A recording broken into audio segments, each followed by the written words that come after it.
Welcome to tonight's bedtime story.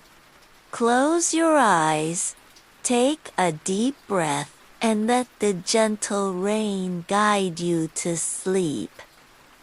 Tonight, we journey into the magical world of Aladdin and the enchanted lamp. Relax and let the story begin.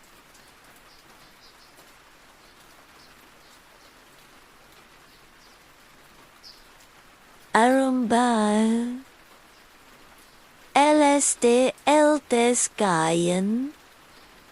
By the side of a wood in a country, a long way off, ran a fine stream of water, and upon the stream there stood a mill. The miller's house was close by, and the miller, you must know, had a very beautiful daughter. She was, moreover, very shrewd and clever, and the miller was so proud of her that he one day told the king of the land, who used to come and hunt in the wood, that his daughter could spin gold out of straw.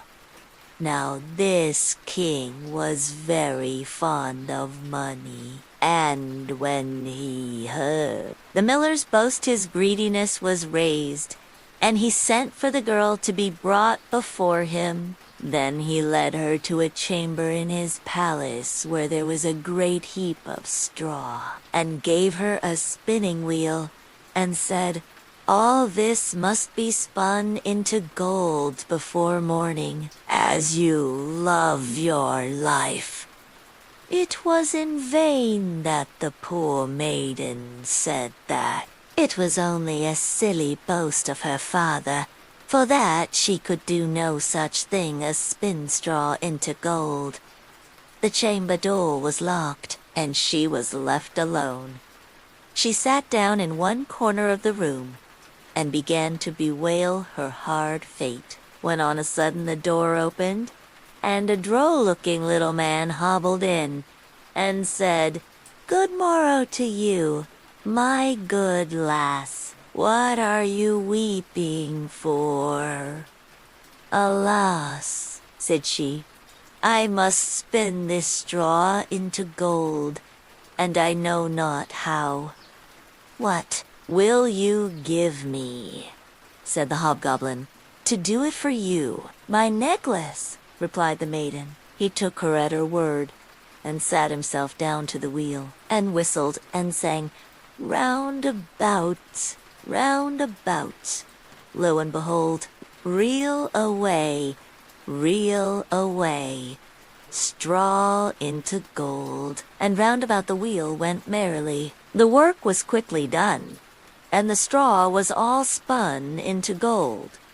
When the king came and saw this, he was greatly astonished and pleased, but his heart grew still more greedy of gain, and he shut up the poor miller's daughter again with a fresh task. Then she knew not what to do, and sat down once more to weep. But the dwarf soon opened the door, and said, "What will you give me to do your task?" "The ring on my finger," said she. So her little friend took the ring, and began to work at the wheel again, and whistled and sang, "Round about, lo and behold, reel away, straw into gold," till long before morning all was done again.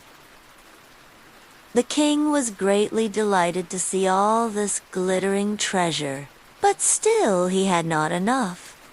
So he took the miller's daughter to a yet larger heap, and said, "All this must be spun tonight, and if it is, you shall be my queen."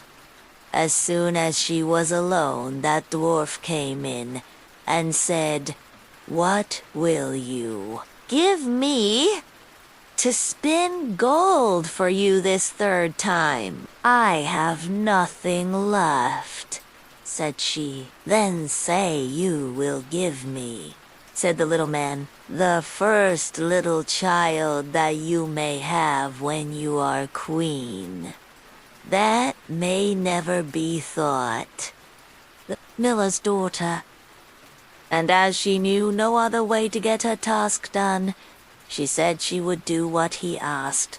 Round went the wheel again to the old song, and the mannequin once more spun the heap into gold. The king came in the morning, and, finding all he wanted, was forced to keep his word. So he married the miller's daughter, and she really became Quinda.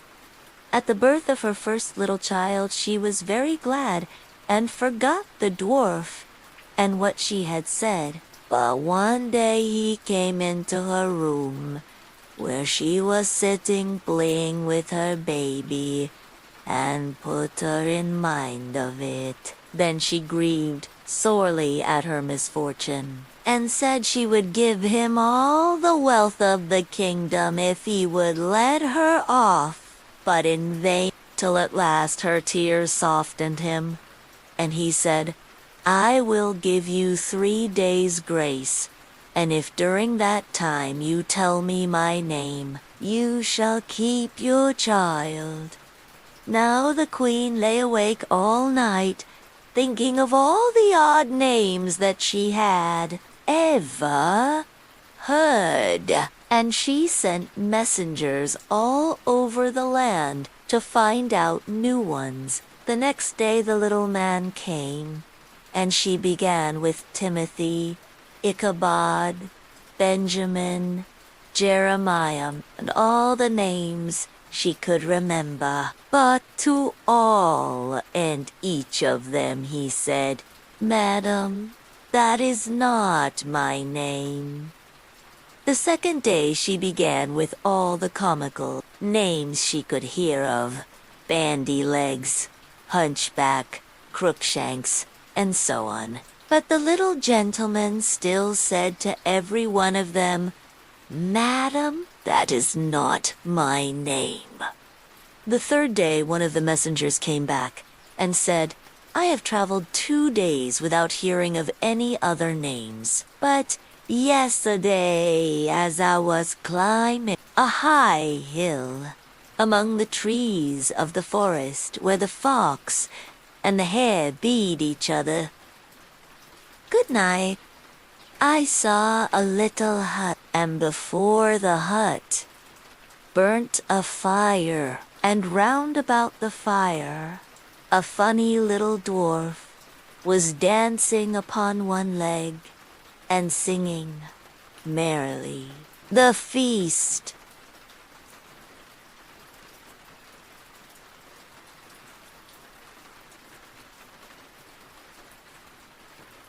I'll make today, I'll brew, tomorrow bake, merrily I'll dance and sing, for next day will a stranger bring. Little does my lady dream Rumpelstiltskin is my name." When the queen heard this, she jumped for joy, and as soon as her little friend came, she sat down upon her throne and called all her court round to enjoy the fun. And the nurse stood by her side with the baby in her arms, as if it was quite ready to be given up. Then the little man began to chuckle at the thought of having the poor child to take home with him to his hut in the woods, and he cried out, "Now, lady, what is my name?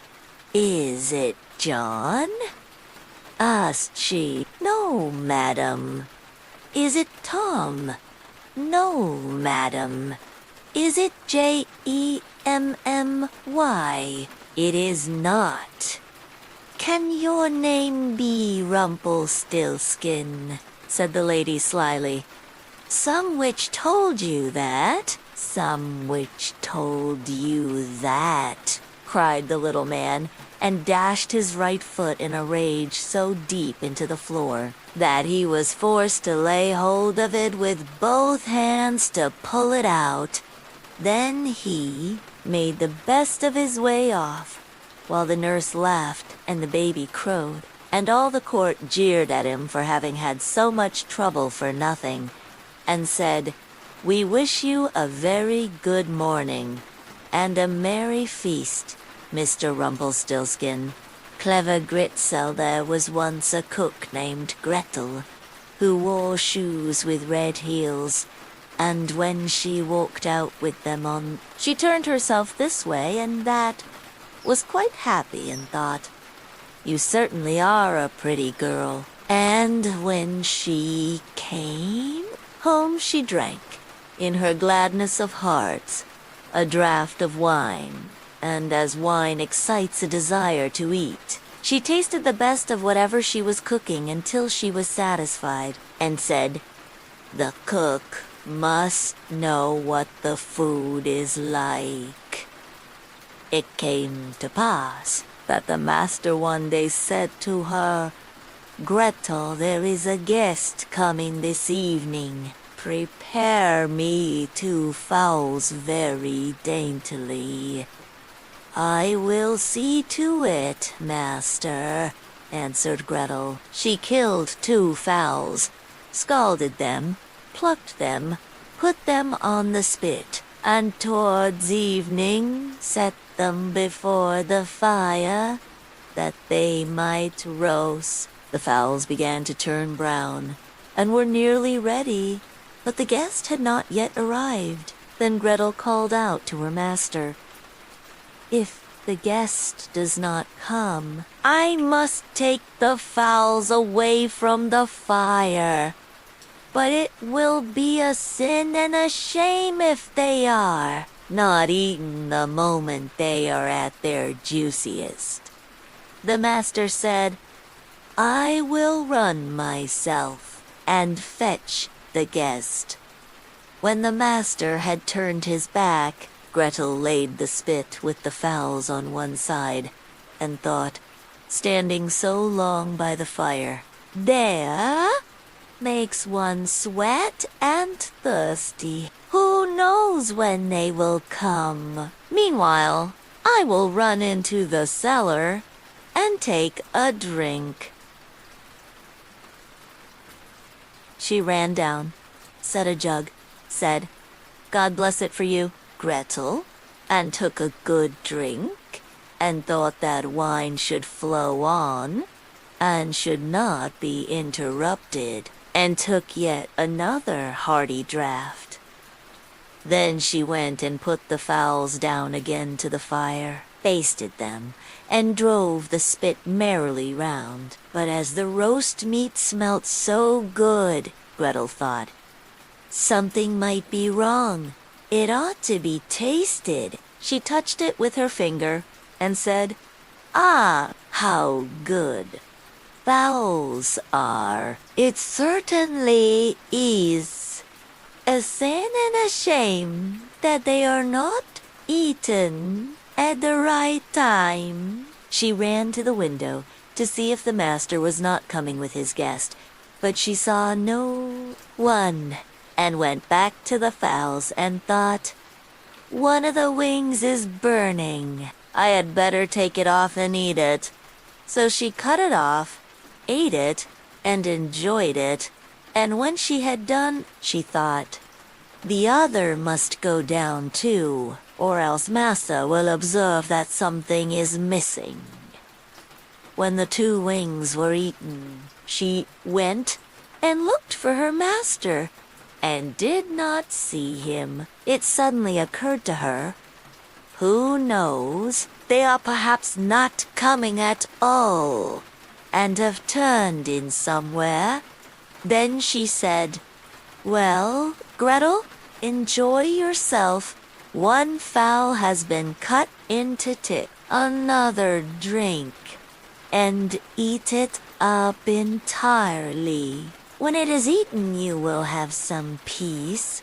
Why should God's good gifts be spoiled?" So she ran into the cellar again, took an enormous drink and ate up the one chicken in great glee. When one of the chickens was swallowed down and still hurt. Master did not come. Gretel looked at the other and said, "What one is, the other should be likewise. The two go together. What's right for the one is right for the other." I think if I were to take another draught, it would do me no harm. So she took another hearty drink and let the second chicken follow the first. While she was making the most of it, her master came and cried, "Hurry up, Gretel. The guest is coming directly after me." "Yes, sir, I will soon serve up," answered Gretel. Meantime, the master looked to see that the table was properly laid, and took the great knife, wherewith he was going to carve the chickens, and sharpened it on the steps. Presently, the guest came, and knocked politely and courteously at the house door. Gretel ran, and looked to see who was there, and when she saw the guest, she put her finger to her lips and said, "Hush, hush! Go away as quickly as you can. If my master catches you, it will be the worse for you. He certainly did ask you to supper, but his intention is to cut off your tooth. Just listen how he is sharpening the knife for it." The guest heard the sharpening, and hurried down the steps again as fast as he could. Gretel was not idle. She ran screaming to her master, and cried, "You have invited a fine guest." "Why, Gretel? What do you mean by that?" "Yes," said she, "he has taken the chickens which I was just going to serve up off the dish, and has run away with them." "That's a nice trick," said her master, and lamented the fine chickens. "If he had but left me one, so that something remained for me to eat." He called to him to stop, but the guest pretended not to hear. Then he ran after him with the knife still in his hand, crying, "Just one, meaning that the guest should leave him just one chicken and not take both. The guest, however, thought no otherwise than that he was to give up one of his ears, and ran as if fire were burning under him, in order to take them both with him. The old man and his G.R.E.N.D. sewing there was once a very old man, whose eyes had become dim, his ears dull of hearing, his knees trembled, and when he sat at table he could hardly hold the spoon, and spilt the broth upon the tablecloth or let it run out of his mouth. His son and his son's wife were disgusted at this, so the old grandfather at last had to sit in the corner behind the stove, and they gave him his food in an earthenware bowl, and not even enough of it, and he used to look towards the table with his eyes full of tears. Once, too, his trembling hands could not hold the bowl, and it fell to the ground and broke. The young wife scolded him, but he said nothing and only sighed. Then they brought him a wooden bowl for a few halfpence, out of which he had to eat. They were once sitting thus, when the little grandson of 4 years old began to gather together some bits of wood upon the ground. "What are you doing there?" asked the father. "I am making a little trough," answered the child, "for father and mother to eat out of when I am big." The man and his wife looked at each other for a while, and presently began to cry. Then they took the old grandfather to the table, and henceforth always let him eat with them.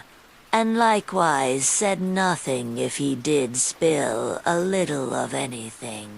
The little PSANT there was a certain village wherein no one lived but really rich peasants, and just one poor one whom they called the little peasant. He had not even so much as a cow, and still less money to buy one, and yet he and his wife did so wish to have one. One day he said to her, "Listen, I have a good idea. There is our gossip the carpenter. He shall make us a wooden calf, and paint it brown, so that it looks like any other, and in time it will certainly get big and be a cow." The woman also liked the idea, and their gossip the carpenter cut and planed the calf, and painted it as it ought to be, and made it with its head hanging down as if it were eating. Next morning, when the cows were being driven out, the little peasant called the cowherd in and said, "Look, I have a little calf there, but it is still small and has to be carried."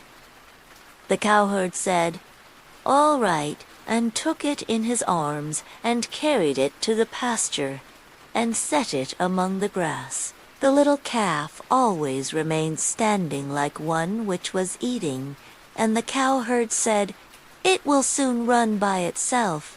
Just look how it eats already." At night, when he was going to drive the herd home again, he said to the calf, "If you can stand there and eat your fill, you can also go on your four legs. I don't care to drag you home again in my arms." But the little peasant stood at his door and waited for his little calf, and when the cowherd drove the cows through the village and the calf was missing, he inquired where it was. The cowherd answered, "It is still standing out there eating. It would not stop and come with us." But the little peasant said, "Oh, but I must have my beast back again." Then they went back to the meadow together, but someone had stolen the calf, and it was gone. The cowherd said, "It must have run away."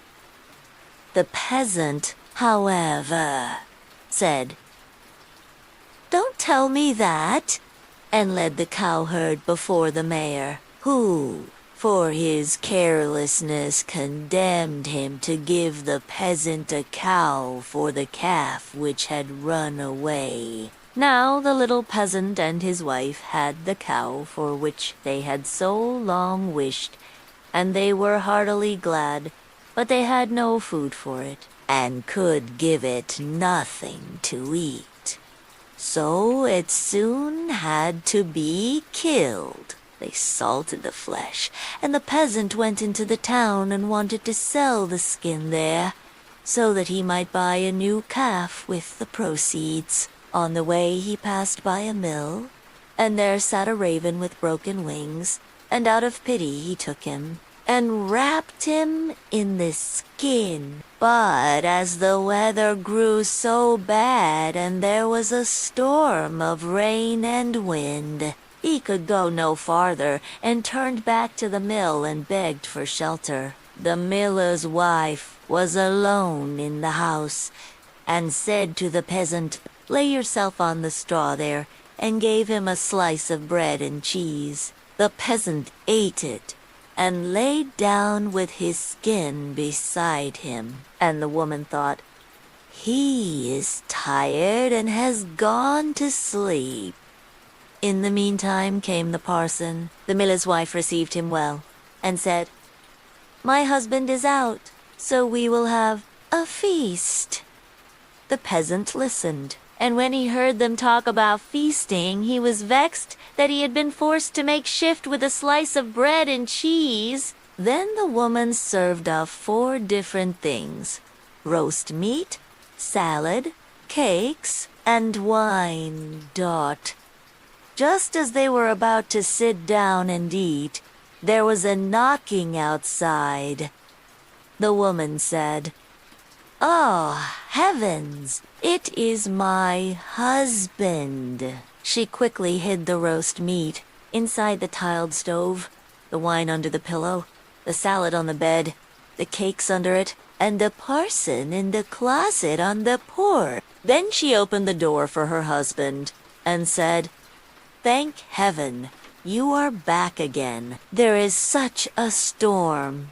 It looks as if the world were coming to an end."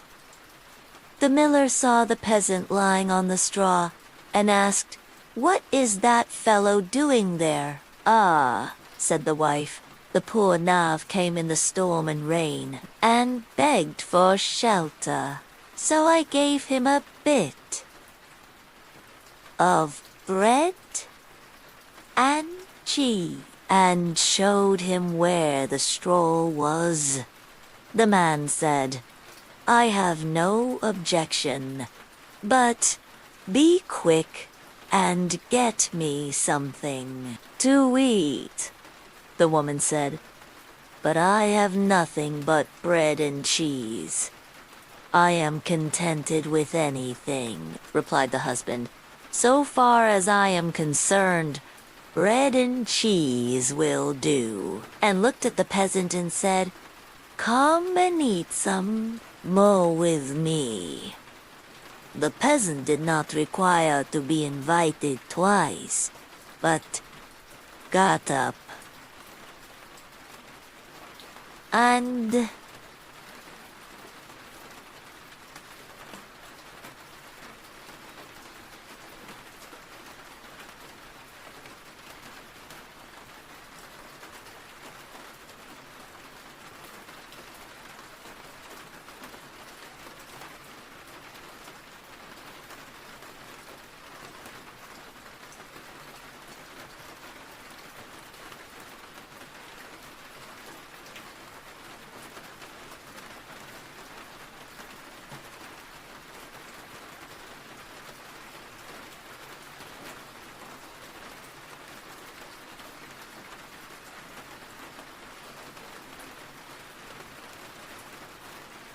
After this, the miller saw the skin in which the raven was lying on the ground, and asked, "What have you there?" The peasant answered, "I have a soothsayer inside it.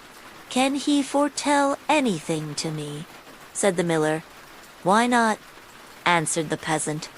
"But he only says 4 things, and the 5th he keeps to himself." The miller was curious and said, "Let him foretell something for once." Then the peasant pinched the raven's head so that he croaked and made a noise like K-R-R. K-R-R. The miller said, "What did he say?" The peasant answered, "In the first place, he says that there is some wine hidden under the pillow." "Bless me," cried the miller, and went there and found the wine.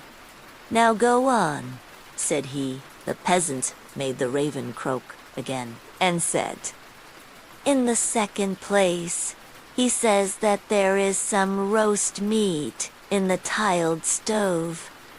"Upon my word," cried the miller, and went thither and found the roast meat. The peasant made the raven prophesy still more, and said, "Thirdly, he says that there is some salad on the bed." "That would be a fine thing," cried the miller, and went there and found the salad. At last, the peasant pinched the raven once more till he croaked, and said, "Fourthly, he says that there are some cakes under the bed." "That would be a fine thing," cried the miller, and looked there and found the cakes.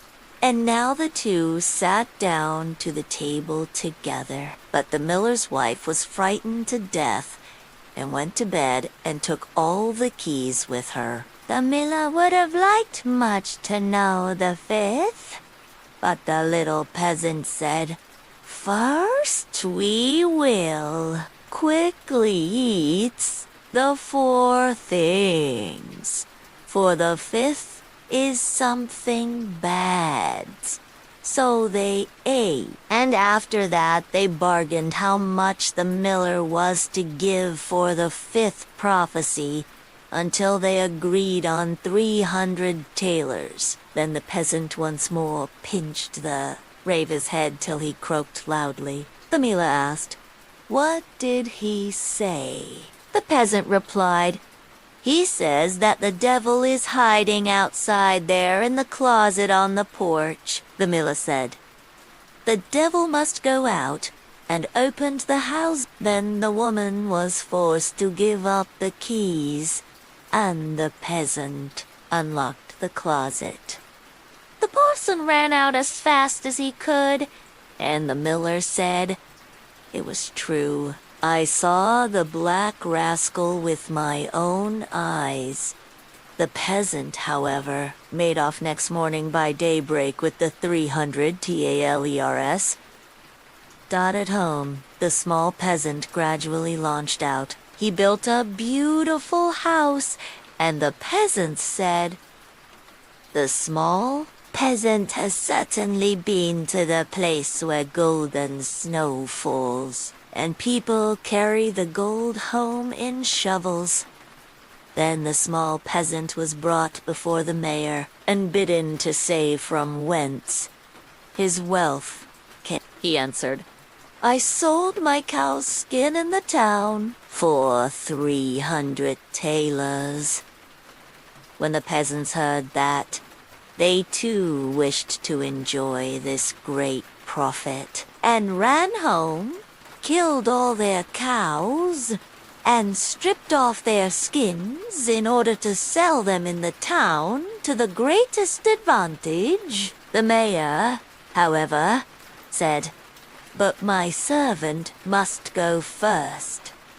When she came to the merchant in the town, he did not give her more than 2 talers for a skin, and when the others came, he did not give them so much, and said, "What can I do with all these skins?" Then the peasants were vexed that the small peasant should have thus outwitted them, wanted to take vengeance on him, and accused him of this treachery before the mayor. The innocent little peasant was unanimously sentenced to death, and was to be rolled into the water in a barrel pierced full of holes. He was led forth, and a priest was brought who was to say a mass for his soul. The others were all obliged to retire to a distance, and when the peasant looked at the priest, he recognized the man who had been with the miller's wife.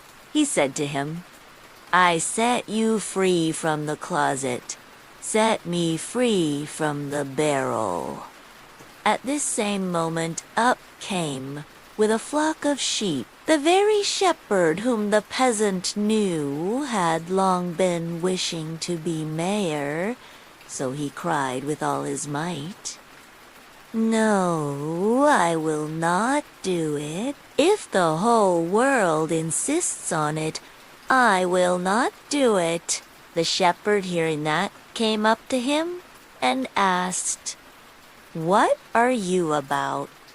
What is it that you will not do?" The peasant said, "They want to make me mayor, if I will but put myself in the barrel, but I will not do it." The shepherd said, "If nothing more than that is needful in order to be mayor, I would get into the barrel at once." The peasant said, "If you will get in, you will be mayor." The shepherd was willing, and got in, and the peasant shut the top down on him. Then he took the shepherd's flock for himself, and drove it away. The parson went to the crowd, and declared that the mass had been said. Then they came and rolled the barrel towards the water. When the barrel began to roll, the shepherd cried, I am quite willing to be mayor." They believed no otherwise than that it was the peasant who was saying this, and answered, "That is what we intend. But first you shall look about you a little down below there." And they rolled the barrel down into the water dot. After that the peasants went home, and as they were entering the village, the small peasant also came quietly in, driving a flock of sheep and looking quite contented. Then the peasants were astonished, and said, "Peasant, from whence do you come? Have you come out of the water?" "Yes, truly," replied the peasant. "I sank deep, deep down, until at last I got to the bottom." I pushed the bottom out of the barrel and crept out, and there were pretty meadows on which a number of lambs were feeding. And from thence I brought this flock away with me," said the peasants. "Are there any more there?" "Oh, yes," said he, "more than I could want." Then the peasants made up their minds that they too would fetch some sheep for themselves, a flock apiece. But the mayor said, "I come first." So they went to the water together, and just then there were some of the small fleecy clouds in the blue sky, which are called little lambs, and they were reflected in the water. Whereupon the peasants cried, "We already see the sheep down below." The mayor pressed forward and said, "I will go down first and look about me, and if things promised, well, I'll call you." So he jumped in. Splash went the water. It sounded as if he were calling them, and the whole crowd plunged in after him as one man. Then the entire village was dead, and the small peasant as Solaire became a rich man. Frederick in Cietiranitha was once a man called Frederick. He had a wife whose name was Catherine, and they had not long been married. One day, Frederick said, "Kate, I am going to work in the fields. When I come back, I shall be hungry, so let me have something nice cooked, and a good draught of ale." "Very well," said she, "it shall all be ready."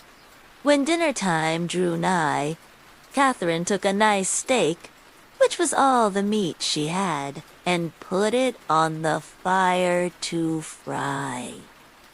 The steak soon began to look brown and to crackle in the pan, and Catherine stood by with a fork and turned it. Then she said to herself, "The steak is almost ready. I may as well go to the cellar for the ale." So she left the pan on the fire and took a large jug and went into the cellar and tapped the ale cask. The beer ran into the jug, and Catherine stood looking on. At last it popped into her head, "The dog is not shut up. He may be running away with the steak. That's well thought of." So up she ran from the cellar, and sure enough the rascalica had got the steak in his mouth, and was making off with it. Dot away ran Catherine, and away ran the dog across the field, but he ran faster than she, and stuck close to the steak. "It's all gone, and what can't be cured must be endured," said Catherine. So she turned round, and as she had run a good way and was tired, she walked home leisurely to cool herself. Now all this time the ale was running too, for Catherine had not turned the cock, And when the jug was full, the liquor ran upon the floor till the cask was empty. When she got to the cellar stairs, she saw what had happened.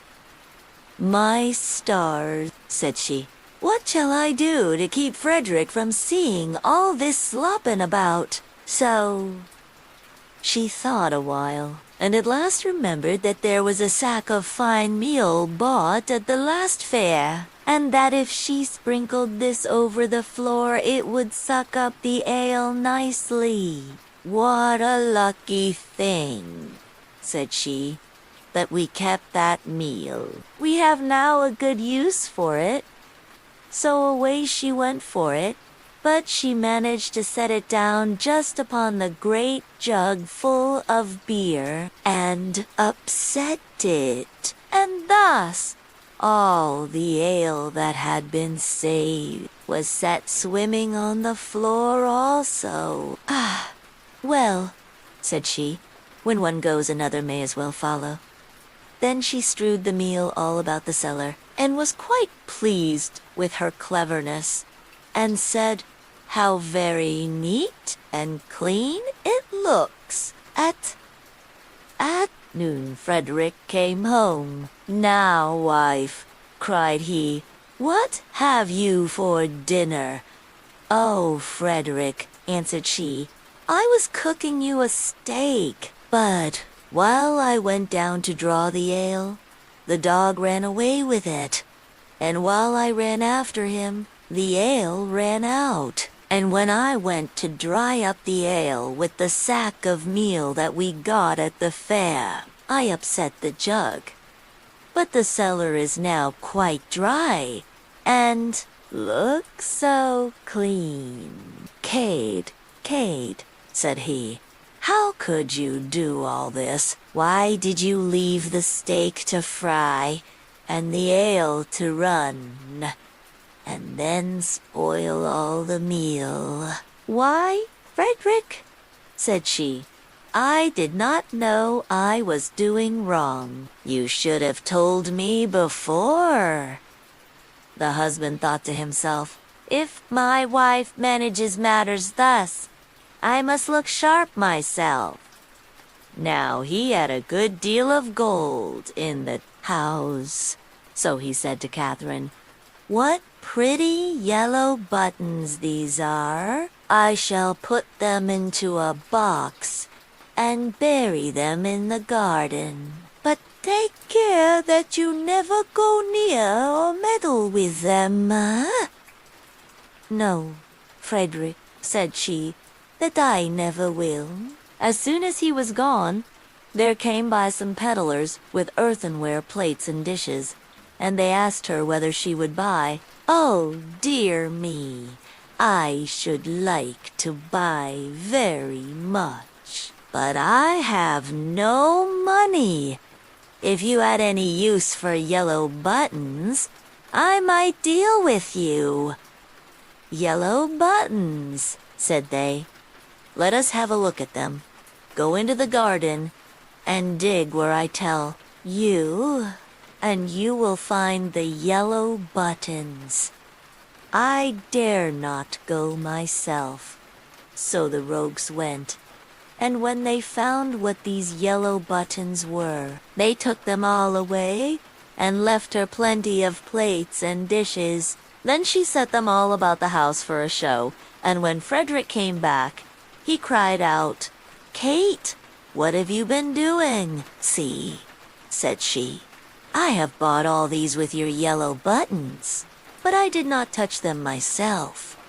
The peddlers went themselves and dug them up."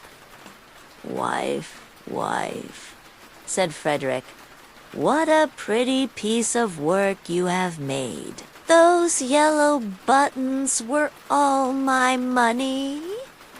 How came you to do such a thing?" "Why," answered she, "I did not know there was any harm in it. You should have told me." Catherine stood musing for a while, and at last said to her husband, "Hark, Frederick, we will soon get the gold back, Let us run after the thieves." "Well, we will try," answered he, "but take some butter and cheese with you, that we may have something to eat by the way." "Very well," said she, and they set out. And as Frederick walked the fastest, he left his wife some way behind. "It does not matter," thought she. "When we turn back, I shall be so much nearer home than he." Presently she came to the top of a hill, down the side of which there was a road so narrow that the cart wheels always chafed the trees on each side as they passed. "Ah! See, now," said she, "how they have bruised and wounded those poor trees. They will never get well." So she took pity on them, and made use of the butter to grease them all, so that the wheels might not hurt them so much. While she was doing this kind office, one of her cheeses fell out of the basket and rolled down the hill. Catherine looked, but could not see where it had gone. So she said, "Well, I suppose the other will go the same way and find you. He has younger legs than I have." Then she rolled the other cheese after it, and away it went, nobody knows where, down the hill. But she said she supposed that they knew the road and would follow her, and she could not stay there all day. Waiting for them died.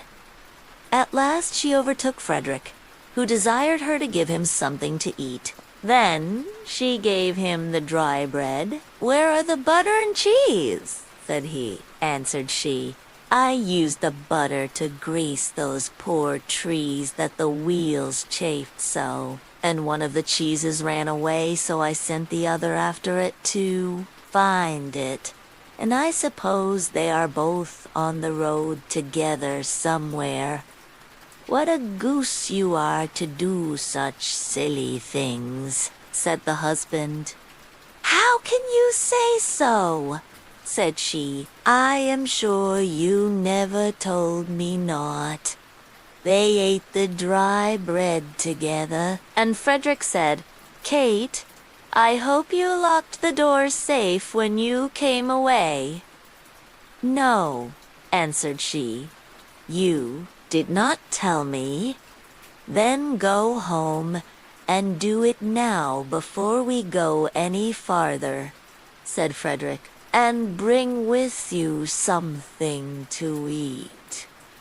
Catherine did as he told her, and thought to herself by the way, "Frederick wants something to eat, but I don't think he is very fond of butter and cheese.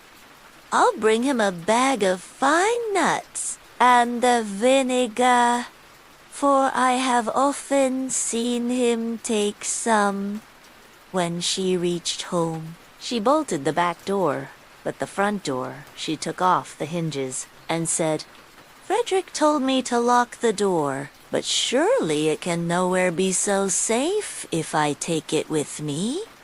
So she took her time by the way, and when she overtook her husband, she cried out, "There, Frederick, there is the door itself. You may watch it as carefully as you please.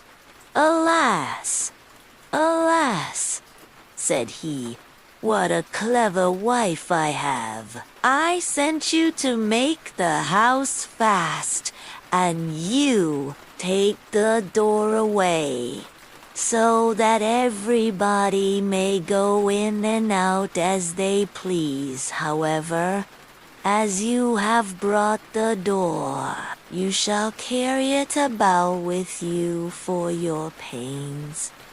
"Very well," answered she, "I'll carry the door, but I'll not carry the nuts and vinegar bottle also. That would be too much of a load.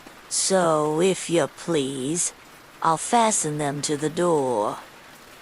Frederick, of course, made no objection to that plan, and they set off into the wood to look for the thieves, but they could not find them.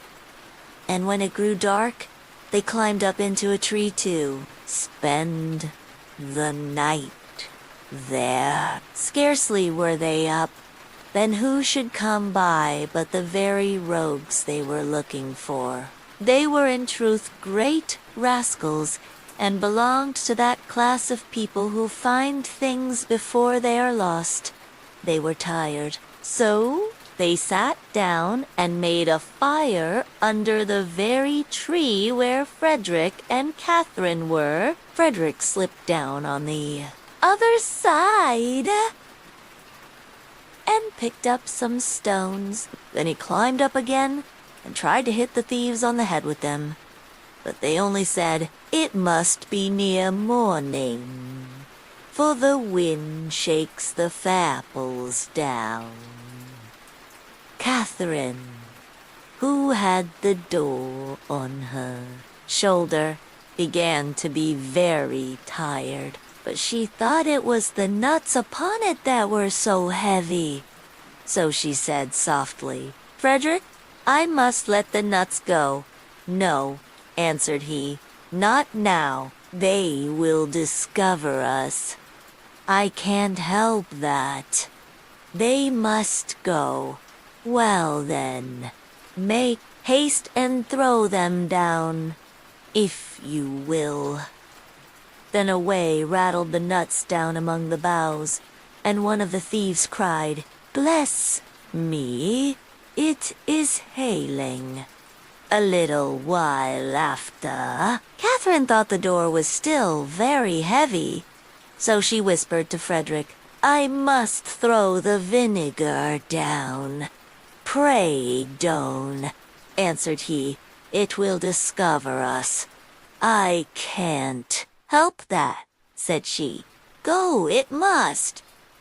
So she poured all the vinegar down, and the thieves said, "What a heavy dew there is." At last it popped into Catherine's head that it was the door itself that was so heavy all the time. So she whispered, "Frederick, I must throw the door down soon."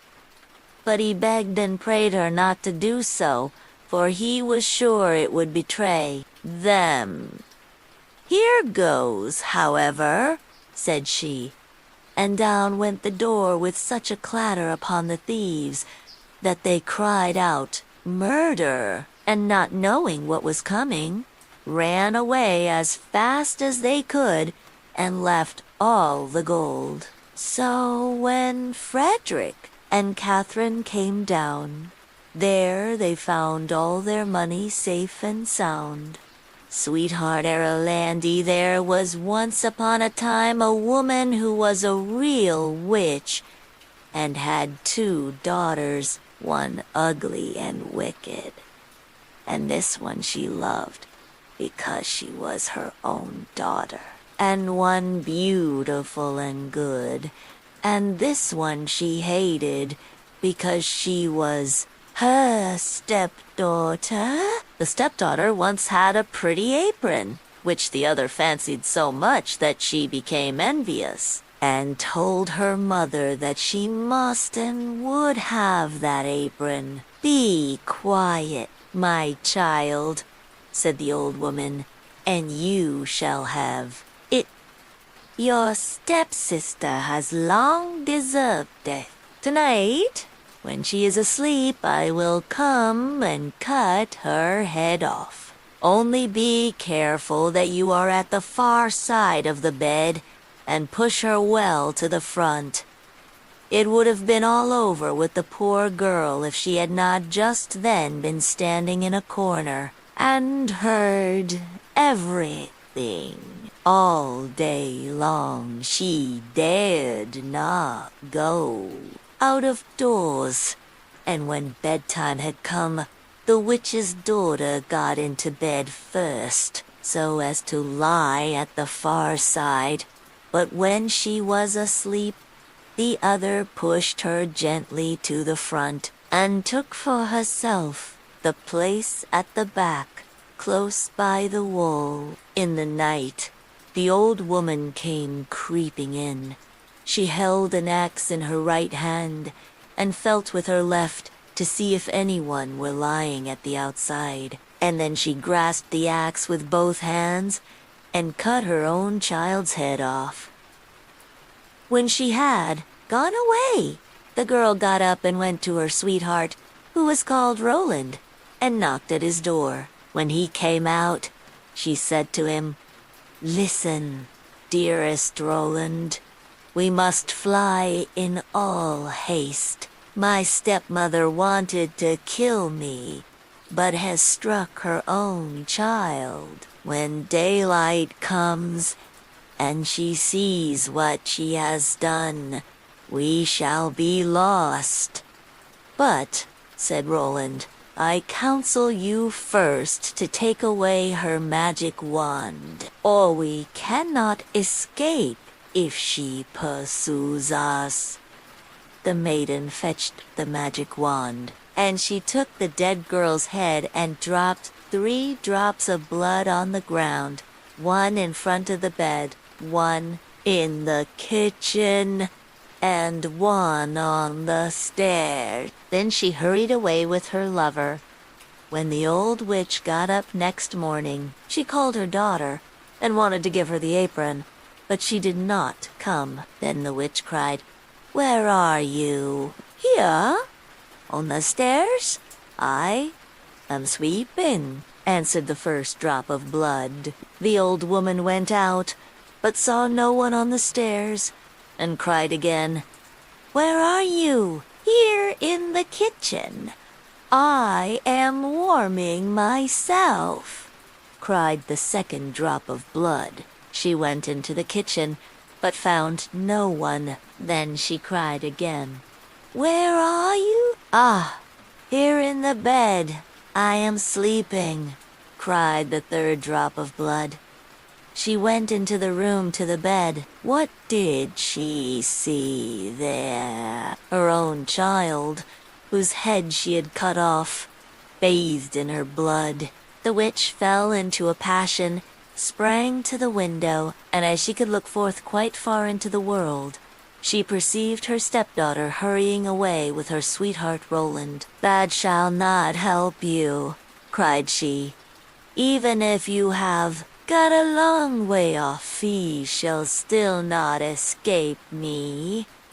She put on her many-league boots, in which she covered an hour's walk at every step, and it was not long before she overtook them. The girl, however, when she saw the old woman striding towards her, changed, with her magic wand, her sweetheart Roland into a lake, and herself into a duck swimming in the middle of it. The witch placed herself on the shore, threw breadcrumbs in, and went to endless trouble to entice the duck. But the duck did not let herself be enticed, and the old woman had to go home at night as she had come. At this, the girl and her sweetheart Roland resumed their natural shapes again, and they walked on the whole night until daybreak. Then the maiden changed herself into a beautiful flower which stood in the midst of a briar hedge,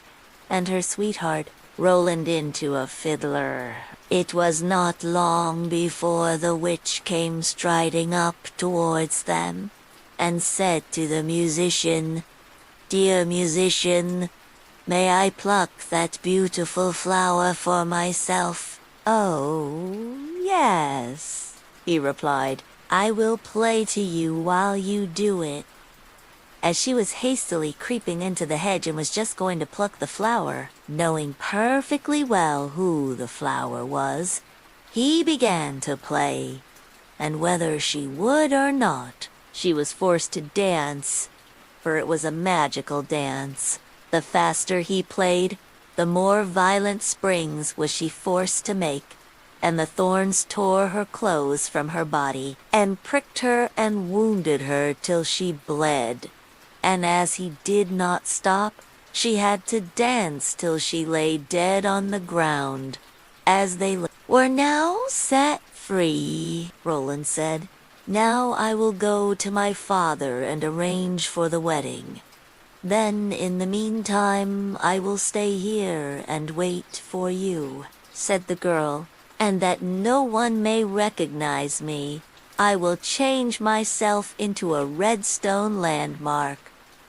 Then Roland went away, and the girl stood like a red landmark in the field and waited for her beloved. But when Roland got home, he fell into the snares of another, who so fascinated him that he forgot the maiden. The poor girl remained there a long time, but at length, as he did not return at all, she was sad, and changed herself into a flower, and thought, "Someone will surely come this way and trample me down." It befell, however, that a shepherd kept his sheep in the field and saw the flower, and as it was so pretty, plucked it, took it with him, and laid it away in his chest. From that time forth, strange things happened in the shepherd's house. When he arose in the morning, all the work was already done. The room was swept, the table and benches cleaned, the fire in the hearth was lighted, and the water was fetched, and at noon, when he came home, the table was laid, and a good dinner served. He could not conceive how this came to pass, for he never saw a human being in his house, and no one could have concealed himself in it. He was certainly pleased with this good attendance, but still at last he was so afraid that he went to a wise woman and asked for her advice. The wise woman said, "There is some enchantment behind it. Listen very early some morning if anything is moving in the room, and if you see anything, no matter what it is, throw a white cloth over it, and then the magic will be stopped." The shepherd did as she bade him, and next morning, just as day dawned, he saw the chest open and the flower come out. Swiftly he sprang towards it and threw a white cloth over it. Instantly the transformation came to an end, and a beautiful girl stood before him, who admitted to him that she had been the flower, and that up to this time she had attended to his housekeeping. She told him her story, and as she pleased him, he asked her if she would marry him. But she answered no, for she wanted to remain faithful to her sweetheart Roland, although he had deserted her. Nevertheless, she promised not to go away, but to continue keeping house for the shepherd.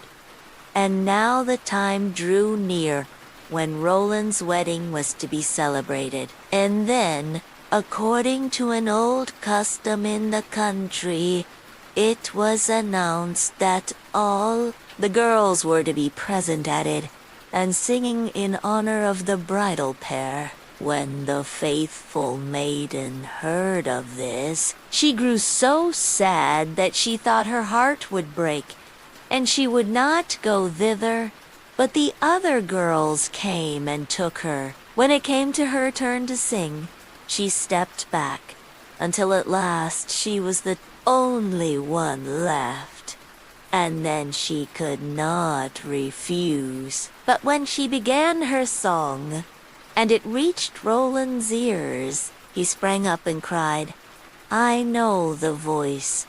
That is the true bride. I will have no other."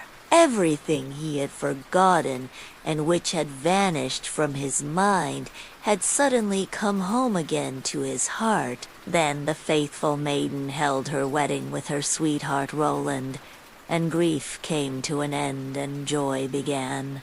SNOWDROPA was the middle of winter, when the broad flakes of snow were falling around, that the queen of a country many thousand miles off sat working at her window. The frame of the window was made of fine black ebony, and as she sat looking out upon the snow, She pricked her finger, and 3 drops of blood fell upon it. Then she gazed thoughtfully upon the red drops that sprinkled the white snow, and said, "Would that my little daughter may be as white as that snow, as red as that blood, and as black as this ebony wood." And so the little girl really did grow up. Her skin was as white as snow, her cheeks as rosy as the blood, and her hair as black as ebony. And she was called Snowdrop. But this queen died, and the king soon married another wife, who became queen, and was very beautiful, but so vain that she could not bear to think that anyone could be handsomer than she was. She had a fairy looking-glass, to which she used to go, and then she would gaze upon herself in it, and say, "Tell me, glass, tell me true, of all the ladies in the land, who is fairest? Tell me, who?" And the glass had always answered, "Thou, queen, art the fairest in all the land." But Snowdrop grew more and more beautiful, and when she was 7 years old, she was as bright as the day, and fairer than the queen herself. Then the glass one day answered the queen, when she went to look in it, as usual, "Thou, queen, art fair and beauteous to see, but Snowdrop is lovelier far than thee." When she heard this, she turned pale with rage and envy, and called to one of her servants, and said, "Take Snowdrop away into the wide wood, that I may never see her any more."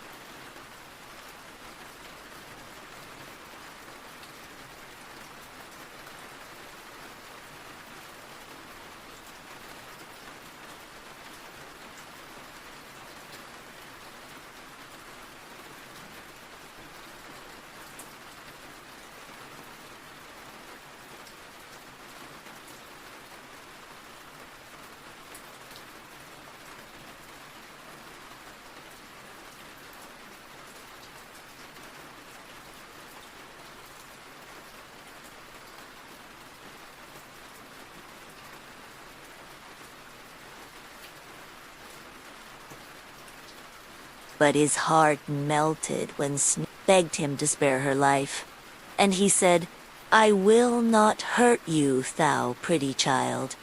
So he left her by herself, and though he thought it most likely that the wild beasts would tear her in pieces, he felt as if a great weight were taken off his heart when he had made up his mind not to kill her, but to leave her to her fate, with the chance of someone finding and saving her. Then poor Snowdrop wandered along through the wood in great fear, and the wild beasts roared about her, but none did her any harm. In the evening she came to a cottage among the hills, and went in to rest, for her little feet would carry her no further. Everything was spruce and neat in the cottage. On the table was spread a white cloth, and there were 7 little plates, 7 little loaves, and 7 little glasses with wine in them, and 7 knives and forks laid in order. And by the wall stood 7 little beds. As she was very hungry, she picked a little piece of each loaf and drank a very little wine out of each glass, and after that she thought she would lie down and rest. So she tried all the little beds, but one was too long, and another was too short, till at last the seventh suited her. And there she laid herself down and went to sleep. By and by in came the masters of the cottage. Now they were 7 little dwarfs that lived among the mountains, and dug and searched for gold. They lighted up their 7 lamps, and saw at once that all was not right. The first said, "Who has been sitting on my stool?" The second, "Who has been eaten off my plate?" The third, "Who has been picking my bread?" The fourth, "Who has been meddling with my spoon?" The fifth, "Who has been handling my fork?" The sixth, "Who has been cutting with my knife?" The seventh, "Who has been drinking my wine?" Then the first looked round and said, "Who has been lying on my bed?" And the rest came running to him, and everyone cried out that somebody had been upon his bed. But the seventh saw Snowdrop, and called all his brethren to come and see her. And they cried out with wonder and astonishment, and brought their lamps to look at her, and said, "Good heavens! What a lovely child she is!" And they were very glad to see her, and took care not to wake her. And the 7th dwarf slept an hour with each of the other dwarfs in turn, till the night was gone.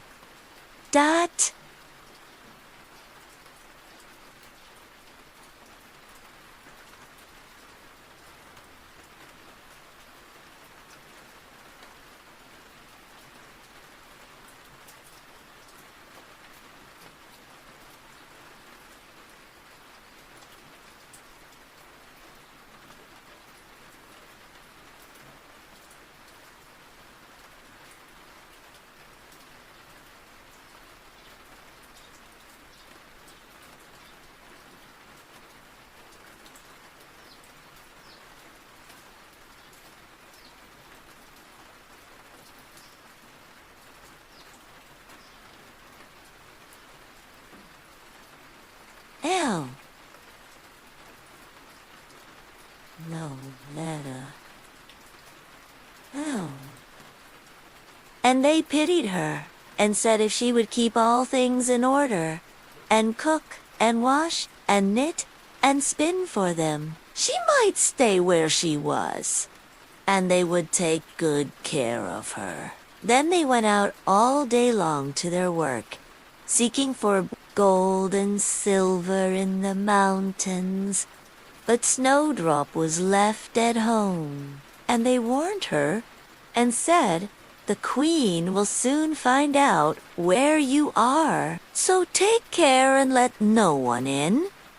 But the Queen, now that she thought Snowdrop was dead, believed that she must be the handsomest lady in the land, and she went to her glass and said, "Tell me, glass, tell me true, of all the ladies in the land, who is fairest? Tell me who." And the glass answered, "Thou, Queen, art the fairest in all this land, but over the hills, in the greenwood shade, where the 7 dwarfs their dwelling have made, their Snowdrop is hiding her head."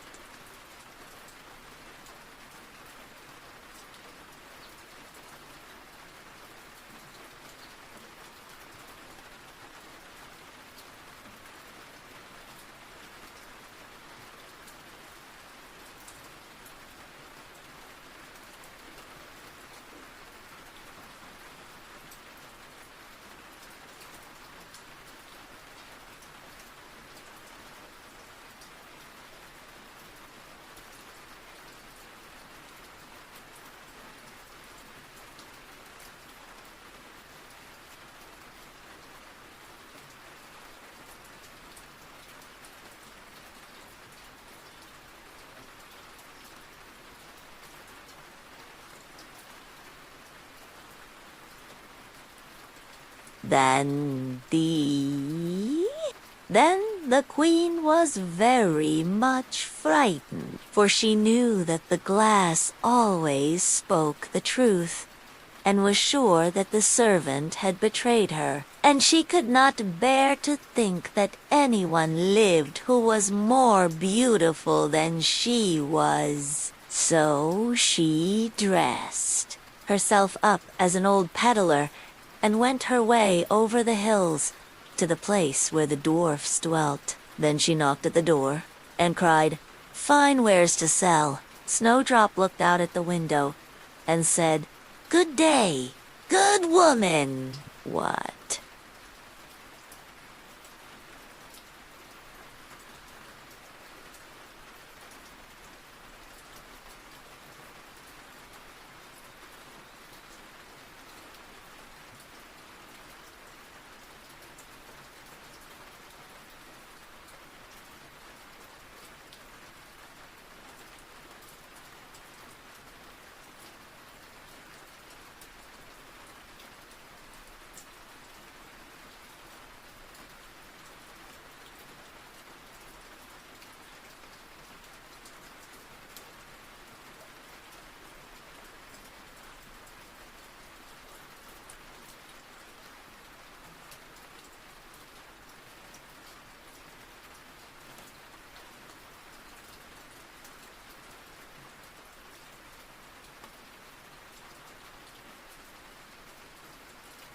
You to sell?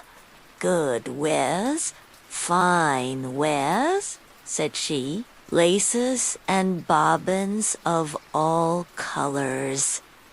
I will let the old lady in. She seems to be a very good sort of body, thought Snowdrop, as she ran down and unbolted the door.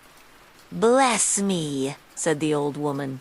How badly your stays are laced. Let me lace them up with one of my nice new laces. Snowdrop did not dream of any mischief, so she stood before the old woman. But she set to work so nimbly and pulled the lace so tight that Snowdrop's breath was stopped, and she fell down as if she were dead. There's an end to all thy beauty, said the spiteful queen, and went away home. In the evening the 7 dwarfs came home, and I need not say how grieved they were to see their faithful Snowdrop stretched out upon the ground, as if she was quite dead. However, they lifted her up, and when they found what ailed her, they cut the lace, and in a little time she began to breathe, and very soon came to life again. Then they said, the old woman was the queen herself. Take care another time, and let no one in when we are away. When the queen got home, she went straight to her glass, and spoke to it as before.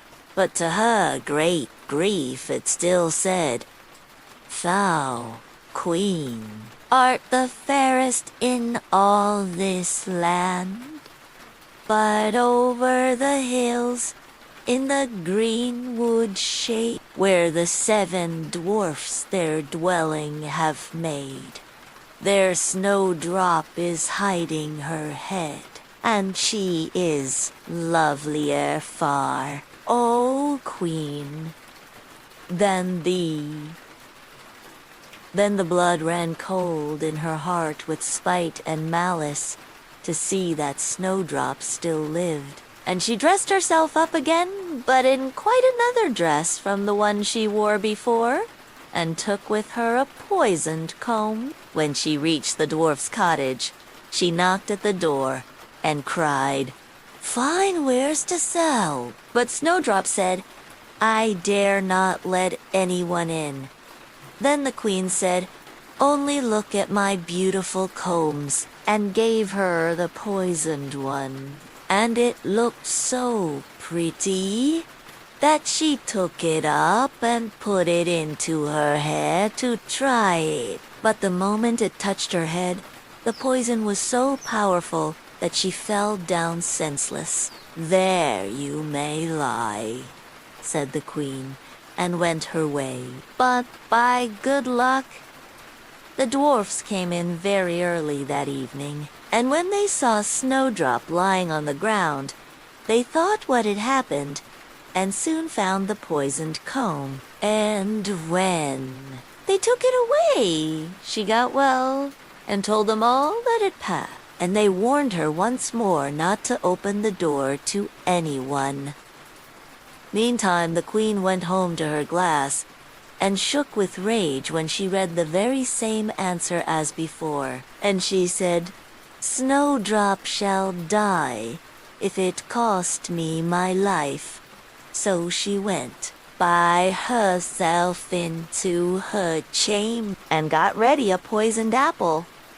The outside looked very rosy and tempting, but whoever tasted it was sure to die. Then she dressed herself up as a peasant's wife and traveled over the hills to the dwarf's cottage and knocked at the door. But Snowdrop put her head out of the window and said, "I dare not let anyone in, for the dwarfs have told me not do as you please," said the old woman. "But at any rate, take this pretty apple. I will give it you."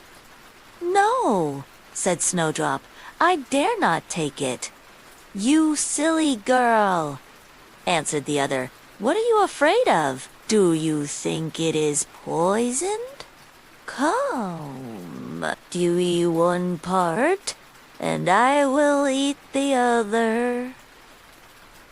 Now the apple was so made up that one side was good, though the other side was poisoned. Then Snowdrop was much tempted to taste, for the apple looked so very nice, and when she saw the old woman eat, she could wait no longer. But she had scarcely put the piece into her mouth when she fell down dead upon the ground. "This time nothing will save thee," said the queen, and she went home to her glass, and at last it said, "Thou, queen, art the fairest of all the fair." And then her wicked heart was glad, and as happy as such a heart could be, when evening came and the dwarfs had gone home. They found Snowdrop lying on the ground. No breath came from her lips, and they were afraid that she was quite dead. They lifted her up and combed her hair and washed her face with wine and water. But all was in vain, for the little girl seemed quite. So they laid her down upon a bier, and all 7 watched and bewailed her 3 whole days. And then they thought they would bury her, but her cheeks were still rosy, and her face looked just as it did while she was alive. So they said, "We will never bury her in the cold ground." And they made a coffin of glass, so that they might still look at her, and wrote upon it in golden letters what her name was, and that she was a king's daughter. And the coffin was set among the hills, and one of the dwarfs always sat by it and watched. And the birds of the air came too, and bemoaned Snowdrop. And first of all came an owl, and then a raven, and at last a dove, and sat by her side. And thus Snowdrop lay for a long, long time, and still only looked as though she was asleep. For she was even now as white as snow, and as red as blood, and as black as ebony. At last a prince came and called at the dwarf's house, and he saw Snowdrop, and read what was written in golden letters. Then he offered the dwarfs money, and prayed and besought them to let him take her away. But they said, "We will not part with her for all the gold in the world." At last, however, they had pity on him, and gave him the coffin. But the moment he lifted it up to carry it home with him, the piece of apple fell from between her lips, and Snowdrop awoke, and said, "Where am I?" And the prince said, "Thou art quite safe with me."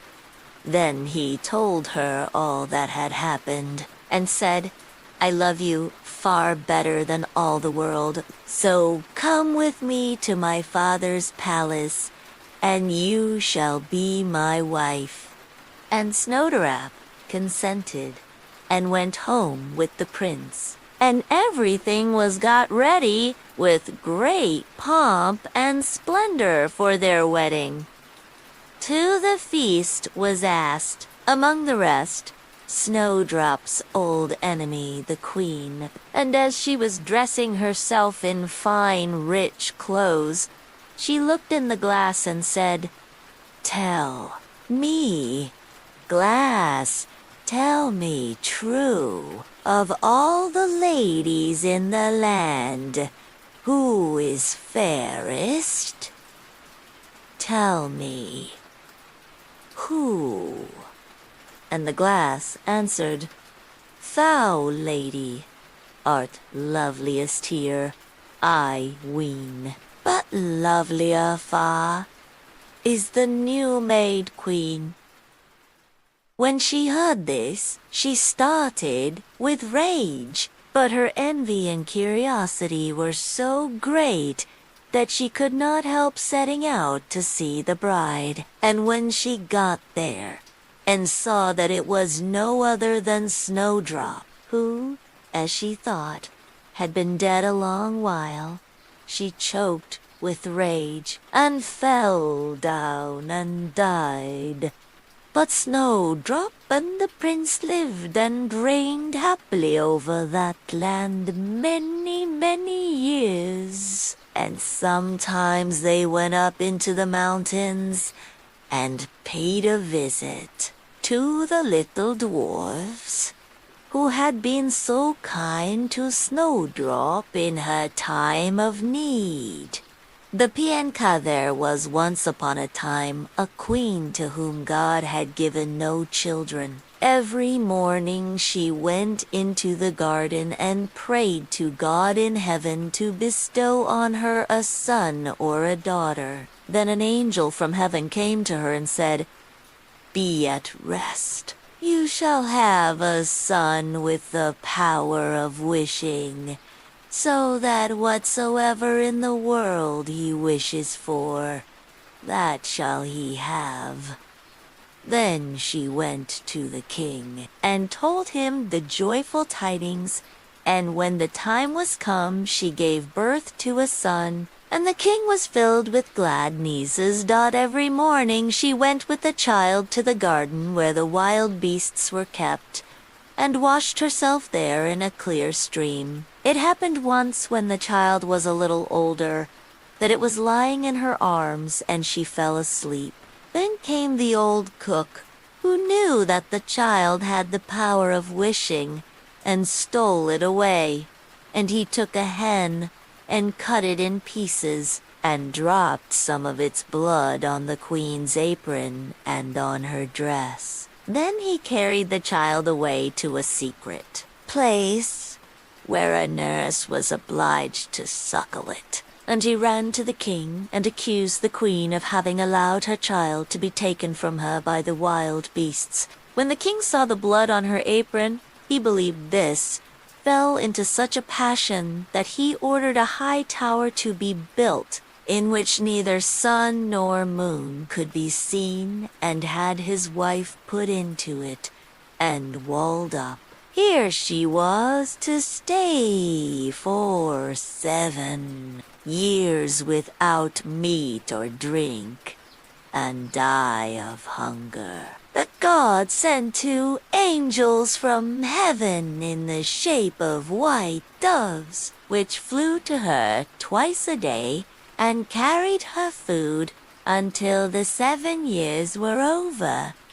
The cook, however, thought to himself, "If the child has the power of wishing, and I am here, he might very easily get me into trouble."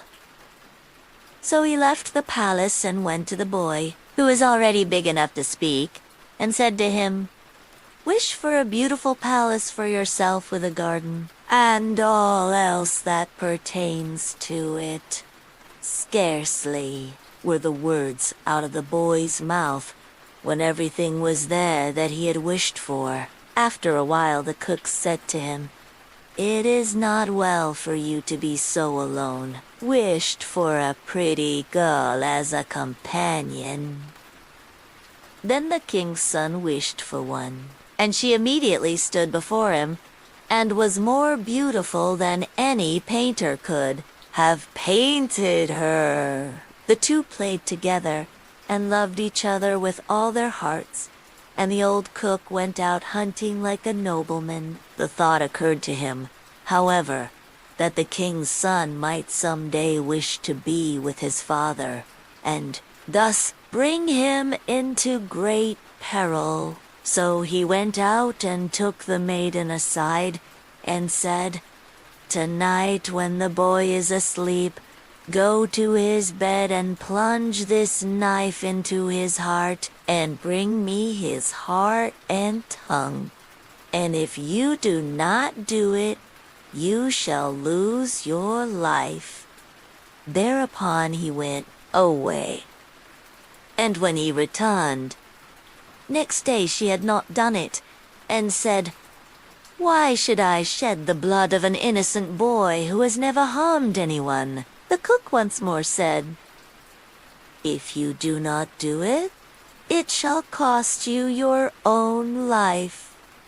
When he had gone away, she had a little hind brought to her, and ordered her to be killed, and took her heart and tongue, and laid them on a plate, and when she saw the old man coming, she said to the boy, "Lie down in your bed, and draw the clothes over you." Then the wicked wretch came in and said, "Where are the boy's heart and tongue?" The girl reached the plate to him, but the king's son threw off the quilts and said, "You old sinner, why did you want to kill me? Now will I pronounce thy sentence. You shall become a black poodle and have a gold collar round your neck, and shall eat burning coals till the flames burst forth from your throat." And when he had spoken these words, the old man was changed into a poodle dog, and had a gold collar round his neck, and the cooks were ordered to bring up some live coals, and these he ate, until the flames broke forth from his throat. The king's son remained there a short while longer, and he thought of his mother, and wondered if she were still alive. At length he said to the maiden, "I will go home to my own country. If you will go with me, I will provide for you." "Ah," she replied, "the way is so long, and what shall I do in a strange land where I am unknown?" As she did not seem quite willing, and as they could not be parted from each other, he wished that she might be changed into a beautiful pink, and took her with him. Then he went away to his own country, and the poodle had to run after him. He went to the tower in which his mother was confined, and as it was so high, he wished for a ladder which would reach up to the very top.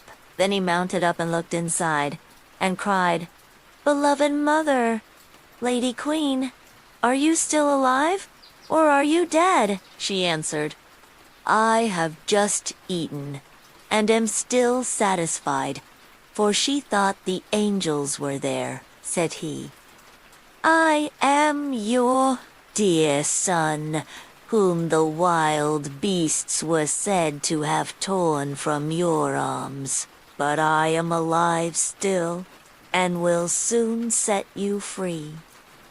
Then he descended again, and went to his father, and caused himself to be announced as a strange huntsman, and asked if he could offer him service. The king said yes. If he was skillful and could get game for him, he should come to him, but that deer had never taken up their quarters in any part of the district or country. Then the huntsman promised to procure as much game for him as he could, possibly use at the royal table. So he summoned all the huntsmen together, and bade them go out into the forest with him. And he went with them and made them form a great circle, open at one end where he stationed himself, and began to wish. 200 deer and more came running inside the circle at once, and the huntsmen shot them. Then they were all placed on 60 country carts, and driven home to the king, and for once he was able to deck his table with game, after having had none at all for years. Now the king felt great joy at this, and commanded that his entire household should eat with him next day, and made a great feast. When they were all assembled together, he said to the huntsman, "As you are so clever, you shall sit by me." He replied, "Lord King, your majesty must excuse me. I am a poor huntsman." But the king insisted on it, and said, "You shall sit by me," until he did it.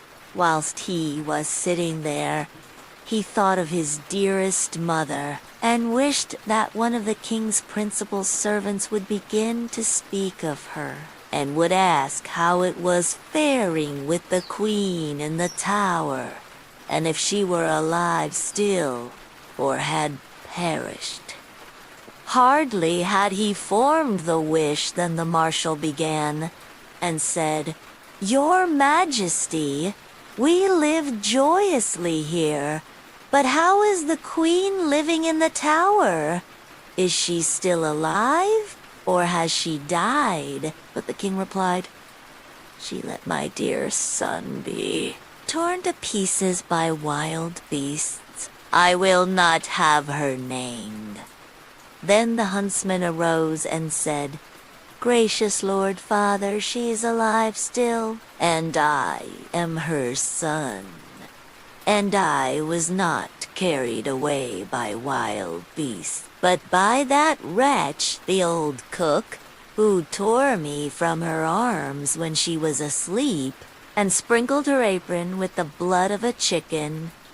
Thereupon he took the dog with the golden collar, and said, "That is the wretch, and caused the live coals to be brought, and these the dog was compelled to devour before the sight of all, until flames burst forth from its throat." On this the huntsman asked the king if he would like to see the dog in his true shape, and wished him back into the form of the cook, in which he stood immediately, with his white apron and his knife by his side. When the king saw him, he fell into a passion, and ordered him to be cast into the deepest dungeon. Then the huntsman spoke further and said, "Father, will you see the maiden who brought me up so tenderly, and who was afterwards to murder me,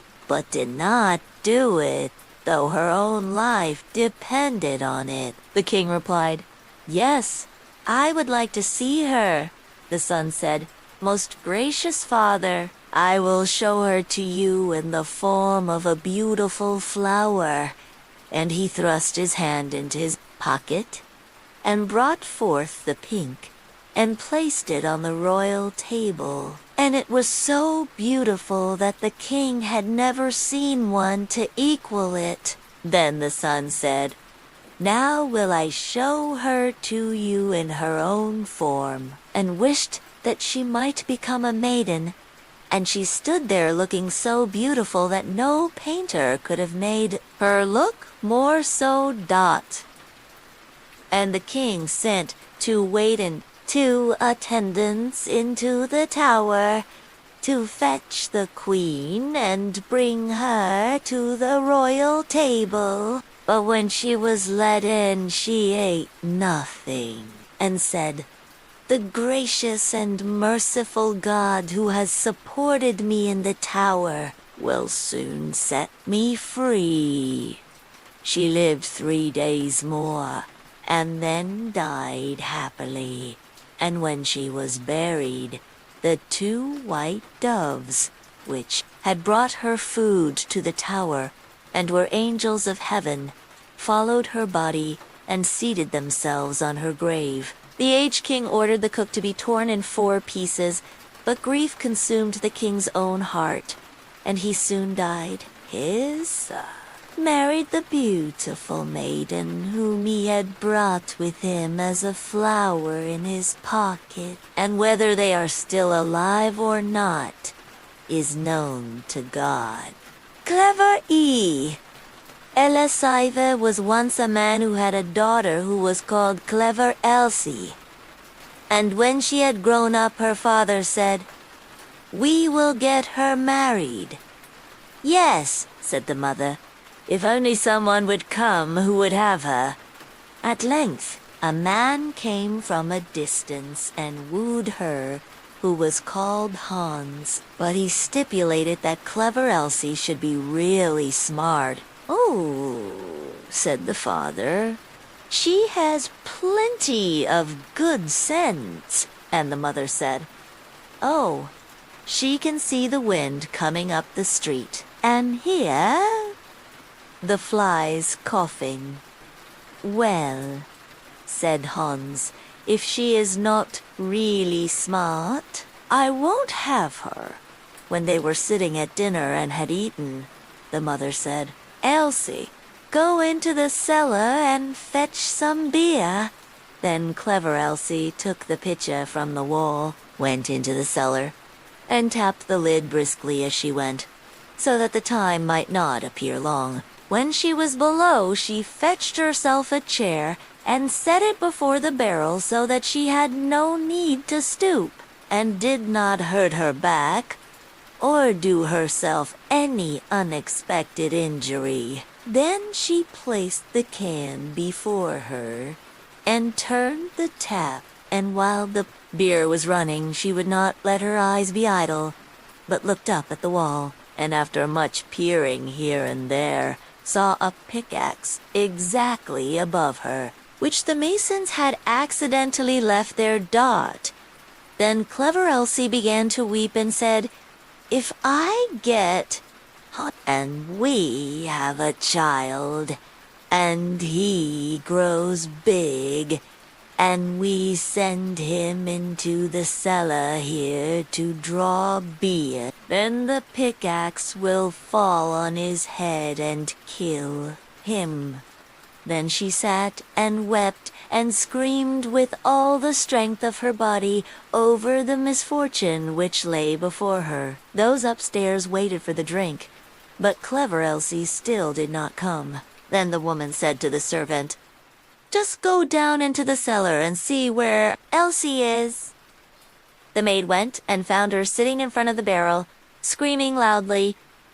"Elsie, why do you weep?" asked the maid. "Ah," she answered, "have I not reason to weep? If I get Hans, and we have a child, and he grows big, and has to draw beer here, the pickaxe will perhaps fall on his head and kill him." Then said the maid, "What a clever Elsie we have! and sat down beside her and began loudly to weep over the misfortune. After a while, as the maid did not come back, and those upstairs were thirsty for the beer, the man said to the boy, "Just go down into the cellar and see where Elsie and the girl are." The boy went down, and there sat clever Elsie and the girl both weeping together. Then he asked, "Why are you weeping?" "Ah," said Elsie, "have I not reason to weep? If I get Hans, and we have a child, and he grows big, and has to draw beer here, the pickaxe will fall on his head and kill him." Then said the boy, "What a clever Elsie we have," and sat down by her, and likewise began to howl loudly. Upstairs they waited for the boy, but as he still did not return, the man said to the woman, "Just go down into the cellar and see where Elsie is." The woman went down, and found all three in the midst of their lamentations, and inquired what was the cause. Then Elsie told her also that her future child was to be killed by the pick when it grew big and had to draw beer, and the pickaxe fell down. Then said the mother likewise, "What a clever Elsie we have," and sat down and wept with them. The man upstairs waited a short time, but as his wife did not come back and his thirst grew ever greater, he said, "I must go into the cellar myself and see where Elsie is." But when he got into the cellar, and they were all sitting together crying, and he heard the reason, and that Elsie's child was the cause, and the Elsie might perhaps bring one into the world some day, and that he might be killed by the peacards if he should happen to be sitting beneath it, drawing beer just at the very time when it fell down, he cried, "Oh, what a clever Elsie," and sat down and likewise wept with them. The bridegroom stayed upstairs alone for a long time.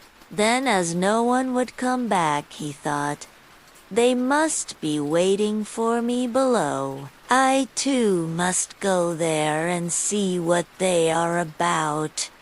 When he got down, the five of them were sitting screaming and lamenting quite piteously, each outdoing the other. "What misfortune has happened then?" asked he. "Ah, dear Hans," said Elsie, "if we marry each other and have a child, and he is big, and we perhaps send him here to draw something to drink, then the pickaxe which has been left up there might dash his brains out if it were to fall down. So have we not reason to weep?" "Come," said Hans, "more understanding than that is not needed for my household. As you are such a clever Elsie, I will have you," and seized her hand, took her upstairs with him, and married her. After Hans had had her some time, he said, "Wife, I am going out to work and earn some money for us. Go into the field and cut the corn that we may have some bread." "Yes, dear Hans, I will do that." After Hans had gone away, she cooked herself some good broth and took it into the field with her. When she came to the field, she said to herself, "What shall I do? Shall I cut first, or shall I eat first? Oh, I will eat first." Then she drank her cup of broth, and when she was fully satisfied, she once more said, "What shall I do? Shall I cut first, or shall I sleep first? I will sleep first." Then she lay down among the corn and fell asleep. Hans, had been at home for a long time, but Elsie did not come. Then said he, "What a clever Elsie I have! She is so industrious that she does not even come home to eat." But when evening came and she still stayed away, Hans went out to see what she had cut, but nothing was cut, and she was lying among the corn asleep. Then Hans hastened home and brought a fowler's net with little bells and hung it round about her, and she still went on sleeping. Then he ran home, shut the house door, and sat down in his chair and worked. At length, when it was quite dark, clever Elsie awoke, and when she got up there was a jingling all round about her, and the bells rang at each step which she took. Then she was alarmed, and became uncertain whether she really was clever Elsie or not, and said, "Is it I, or is it not I?" But she knew not what answer to make to this, and stood for a time in doubt. At length she thought, "I will go home, and ask if it be I, or if it be not I, they will be sure to know." She ran to the door of her own house, but it was shut. Then she knocked at the window and cried, "Hans, is Elsie within?" "Yes," answered Hans, "she is within." Hereupon she was terrified, and said, "Ah, heavens! Then it is not I," and went to another door. But when the people heard the jingling of the bells, they would not open it, and she could get in nowhere. Then she ran out of the village, and no one had seen her since. The miser in the Busha farmer had a faithful and diligent servant who had worked hard for him 3 years without having been paid any wages. At last it came into the man's head that he would not go on thus without pay any longer. So he went to his master and said, "I have worked hard for you a long time. I will trust to you to give me what I deserve to have for my trouble." The farmer was a sad miser, and knew that his man was very simple-hearted. So he took out 3 and gave him for every year's service a penny. The poor fellow thought it was a great deal of money to have, and said to himself, "Why should I work hard and live here on bad fare any longer? I can now travel into the wide world and make myself merry." With that, he put his money into his purse and set out, roaming over hill and valley. As he jogged along over the fields, singing and dancing, a little dwarf met him and asked him what made him so merry. "Why, what should make me downhearted?" said he. "I am sound in health and rich in purse. What should I care for? I have saved up my 3 years' earnings and have it all safe in my pocket. How much may it come to?" said the little man. "Full 3, replied the countryman. "I wish you would give them to me," said the other. "I am very poor." Then the man pitied him, and gave him all he had.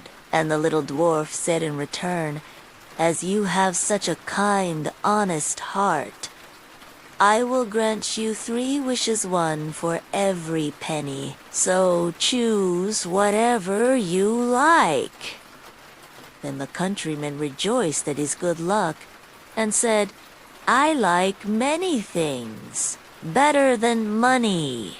First, I will have a bow that will bring down everything I shoot at.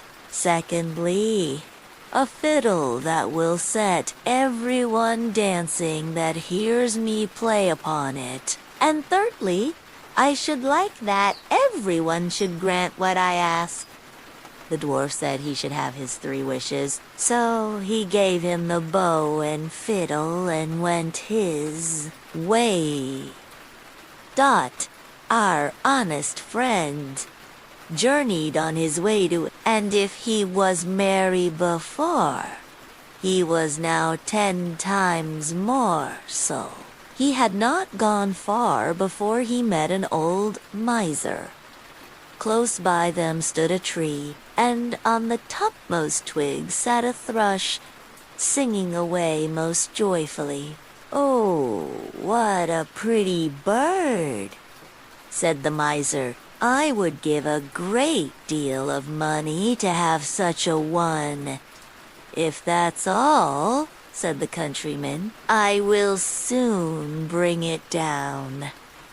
Then he took up his bow, and down fell the thrush into the bushes at the foot of the tree. The miser crept into the bush to find it, but directly he had got into the middle, his companion took up his fiddle and played away, and the miser began to dance and spring about, capering higher and higher in the air. The thorns soon began to tear his clothes till they all hung in rags about him, and he himself was all scratched and wounded, so that the blood ran down. "Oh, for heaven's sake," cried the miser, "Master, master, pray let the fiddle alone. What have I done to deserve that thou hast shaved many a poor soul close enough?" said the other. "Thou art only meeting thy reward." So he played up another tune. Then the miser began to beg and promise, and offered money for his liberty. But he did not come up to the musician's price for some time, and he danced him along brisker and brisker, and the miser bid higher and higher, till at last he offered a round 100 of florins that he had in his purse, and had just gained by cheating some poor fellow. When the countryman saw so much money, he said, "I will agree to your proposal." So he took the purse, put up his fiddle, and travelled on very pleased with his bargain. Meanwhile the miser crept out of the bush half naked and in a piteous plight, and began to ponder how he should take his revenge, and serve his late companion some trick. At last he went to the judge, and complained that a rascal had robbed him of his money, and beaten him into the bargain, and that the fellow who did it carried a bow at his back and a fiddle hung round his neck. Then the judge sent out his officers to bring up the accused wherever they should find him, and he was soon caught and brought up to be tried. The miser began to tell his tale, and said he had been robbed of his money. "No, you gave it me for playing a tune to you," said the countryman. But the judge told him that was not likely, and cut the matter short by ordering him off to the gallows. So away he was taken, but as he stood on the steps he said, "My lord judge, grant me one last request." "Anything but thy life," replied the other. "No," said he, "I do not ask my life, only to let me play upon my fiddle for the last time." The miser cried out, "Oh, no, no, for heaven's sake, don't listen to him. Don't listen to him." But the judge said, "It is only this once. He will soon have done." The fact was, he could not refuse the request on account of the dwarf's third gift. Then the miser said, "Bind me fast, for pity's sake." But the countryman seized his fiddle and struck up a tune, and at the first note judge, clerks, and jailer were in motion. All began capering, and no one could hold the miser. At the second note, the hangman let his prisoner go, and danced also. And by the time he had played the first bar of the tune, all were dancing together, Juge, court, and miser, and all the people who had followed to look on. At first the thing was merry and pleasant enough, but when it had gone on a while, and there seemed to be no end of playing or dancing, they began to cry out and beg him to leave all. But he stopped not a whit the more for their entreaties, till the judge not only gave him his life, but promised to return him the 100 florins. Then he called to the miser, and said, "Tell us now, you vagabond, where you got that gold, or I shall play on for your amusement only." "I stole it," said the miser in the presence of all the people. "I acknowledge that I stole it, and that you earned it fairly." Then the countryman stopped his fiddle and left the miser to take his place at the gallows.